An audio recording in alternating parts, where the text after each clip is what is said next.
पैसों से गरीब पर दिल के अमीर। अपने पिता की आकस्मिक मृत्यु के बाद माँ का दर दर भटकना सुधा से देखा नहीं जा रहा था और फिर वह घर की सबसे बड़ी बेटी थी, इसलिए उसने स्वयं अपने कंधों पर घर की, माँ की और छोटे भाई बहन की जिम्मेदारी उठाने का निर्णय लिया।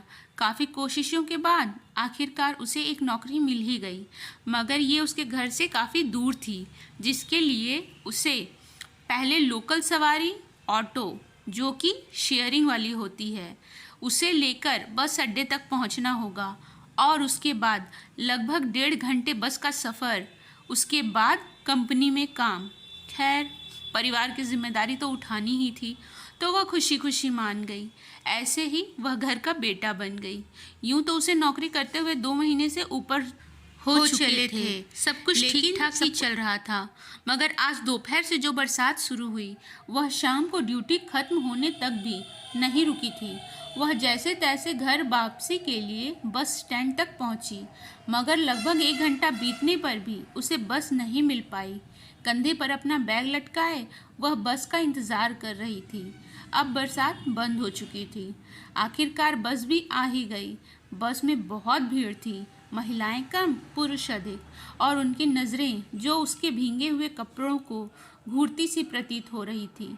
घर देर से पहुंचना मतलब माँ और छोटे भाई बहन का परेशान होना, और उस पर महिलाओं के साथ घटने वाली घटनाओं के कारण वह स्वयं भी डरी हुई थी।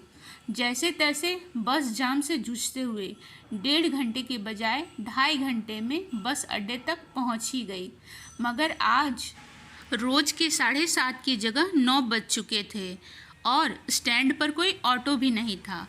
उससे ने वहां रुककर इंतज़ार करने के बजाय पैदल चलना ही उचित समझा, ताकि वह घर पहुंच सके। अभी वह करीब 100 मीटर ही आगे बढ़ी होगी कि उसे एक रिक्शा दिखाई दिया। वह रिक्शा उसके पास आकर रुक गया। आशंकित मन से उसने रिक्शा वाले को देखा। बूढ़ा बुजुर्ग, सफ़ेद बाल और लाल लाल आंखें। उस रिक्शा चालक को देखकर वह सोच ही रही थी कि उसमें बैठे या नहीं। तभी रिक्शा चालक बोल पड़ा, बिटिया किस तरफ जाना है? आओ बैठो।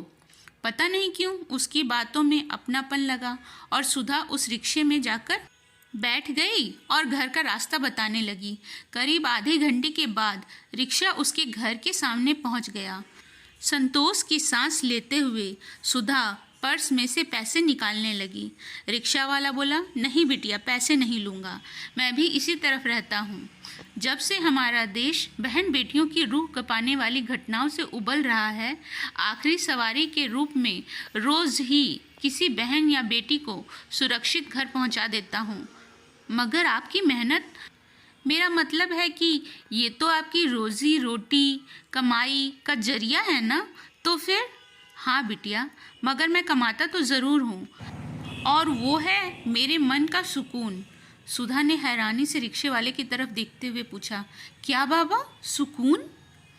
रिक्शा वाला मुस्कुराते हुए वहाँ से चला गया और सुधा भीगी हुई पलकों को साफ करते हुए बुदबुदा उठी, बाबा, ईश्वर आपकी कमाई में हमेशा बरकत बनाए रखे।